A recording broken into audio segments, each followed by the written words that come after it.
புரட்டாசி மாதம் என்பது பெருமாளுக்கு உகந்த மாதமாக கருதப்படுகிறது. முன்னோர்களின் ஆசியை பெற்றுத்தரும் மிக சக்தி வாய்ந்த மாதமாகும். புரட்டாசி மாதத்தில் புதனை வழிபடுவதால் சனி, ராகு, கேது கிரகங்களினால் ஏற்படும் தோஷம் நீங்கும். புரட்டாசி மாதம் சூரியன் கன்னி ராசியில் சஞ்சாரம் செய்யக்கூடிய காலமாகும். சூரியன் தென் திசையை நோக்கி தனது பயணத்தை தொடங்கக்கூடிய காலமாகும். இத்தகைய அற்புதமான மாதத்தில் என்ன செய்ய வேண்டும், என்ன செய்யக்கூடாது என்று பார்ப்போம். செய்ய வேண்டியவை: புரட்டாசி மாதத்தில் புதன் ஆளக்கூடிய கன்னி ராசியில் சூரியன் சஞ்சரிக்கிறார்.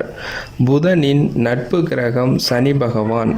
எனவே புரட்டாசி மாத சனிக்கிழமை தோறும் பெருமாளை வணங்கி வழிபடுவதால் சனி தோஷம் நீங்கி நன்மை அடையலாம். புதன் பகவான் சகல கலைகளிலும் வல்லவர். எனவே இம்மாதத்தில் புதன் பகவானை வழிபடுவதால் அறிவு பெருகும். புரட்டாசி மாதத்தில் வரக்கூடிய அமாவாசைக்கு மகாலய அமாவாசை என்று பெயர். அந்நாளில் முன்னோர்களுக்கு தர்ப்பணம் கொடுத்து வழிபட வேண்டும். செய்யக்கூடாதவை: திருமணம் போன்ற நிகழ்ச்சிகள் செய்யக்கூடாது. ஆனால் 60ஆம் கல்யாணம், காதுகுத்து, வளைகாப்பு போன்றவை செய்யலாம்.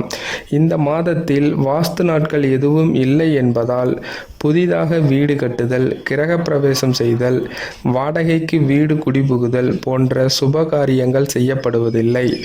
ஆனால் நிலம், மனை வாங்கி பத்திரப்பதிவு செய்யலாம். புரட்டாசி மாதம் முழுவதும் அசைவ உணவுகளை சாப்பிடுவதை தவிர்க்க வேண்டும்.